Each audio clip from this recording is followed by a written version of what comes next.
മത്തായി 14:18 അത് ഇങ്ങ് കൊണ്ടുവരുവീൻ എന്ന് അവൻ പറഞ്ഞു. യേശു 5 അപ്പവും 2 മീനും കൊണ്ട് വലിയ ഒരത്ഭുതം ചെയ്ത ഭാഗമാണ് നാം ഇവിടെ വായിച്ചത്. യേശുവിൻ്റെ ശുശ്രൂഷ അനുഭവിച്ച ഒരു വലിയ കൂട്ടം ജനം, അവർക്ക് ഭക്ഷണത്തിനുള്ള യാതൊരു സൗകര്യവും ഇല്ലാതിരുന്ന സമയം, ആകെ അവിടെ ഉണ്ടായിരുന്നത് 5 അപ്പവും 2 മീനുമാണ്. അത് യേശുവിൻ്റെ അടുക്കൽ കൊണ്ടുവരുവാനാണ് യേശു പറഞ്ഞത്. നമ്മോടും ഇന്ന് കർത്താവ് പറയുന്നത് അതുതന്നെയാണ്. അത് ഇങ്ങ് കൊണ്ടുവരുവിൻ.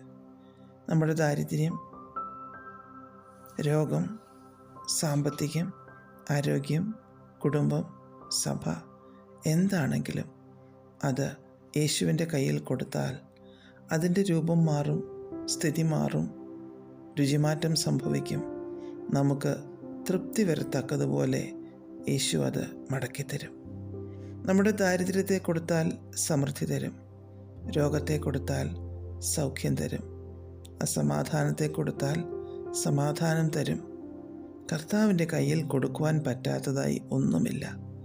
നമ്മുടെ രഹസ്യ ദുഃഖങ്ങൾ, ഹൃദയ നൊമ്പരങ്ങൾ അവൻ്റെ കയ്യിൽ കൊടുത്താൽ അത്ഭുതം ഉറപ്പ്. 1 പത്രോസ് 5:7 അവൻ നിങ്ങൾക്കായി കരുതുന്നതാകിയാൽ നിങ്ങളുടെ സകല ചിന്താകുലവും അവൻ്റെ മേൽ ഇട്ടുകൊള്ളുവിൻ എന്നെഴുതിയിരിക്കുന്നു. യേശു നമുക്കായി കരുതുന്നു. ഒരു പിതാവ് മക്കൾക്കായി കരുതുന്നത് പോലെ ദൈവം നമ്മെക്കുറിച്ച് ചിന്തിക്കുകയും നമുക്കായി പദ്ധതികൾ ഒരുക്കുകയും ചെയ്യുന്നു.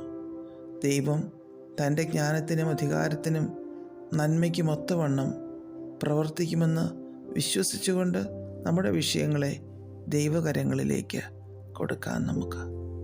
ഫിലിപ്പിയർ 4:19 നാം ഇങ്ങനെ വായിക്കുന്നു: എൻ്റെ ദൈവമോ നിങ്ങളുടെ ബുദ്ധിമുട്ടൊക്കെയും മഹത്വത്തോടെ തൻ്റെ ധനത്തിനൊത്തവണ്ണം ക്രിസ്തുവേശുവിൽ പൂർണ്ണമായി തീർത്തു തരുമെന്ന്. ദൈവം നമ്മുടെ പ്രശ്നങ്ങളെ പരിഹരിക്കുമ്പോൾ ഒരു സാധാരണക്കാരനെ പോലെയല്ല അത് ചെയ്യുന്നത്. ദൈവത്തിൻ്റെ സ്റ്റാൻഡേർഡ് അനുസരിച്ച് അതിശ്രേഷ്ഠമായ രീതിയിൽ ദൈവം അത് ചെയ്തു തരും. അതുകൊണ്ട് നമ്മുടെ വിഷയങ്ങളെ നമുക്ക് ദൈവകരങ്ങളിൽ കൊടുക്കാം. അത്ഭുതത്തിനായി കാത്തിരിക്കാം, പ്രാർത്ഥിക്കാം. പ്രിയ പിതാവേ, ഞങ്ങളെ തന്നെ അങ്ങയുടെ കരങ്ങളിൽ തരുന്നു. യേശു ക്രിസ്തുവിൻ്റെ നാമത്തിൽ ആമേൻ. God bless us all.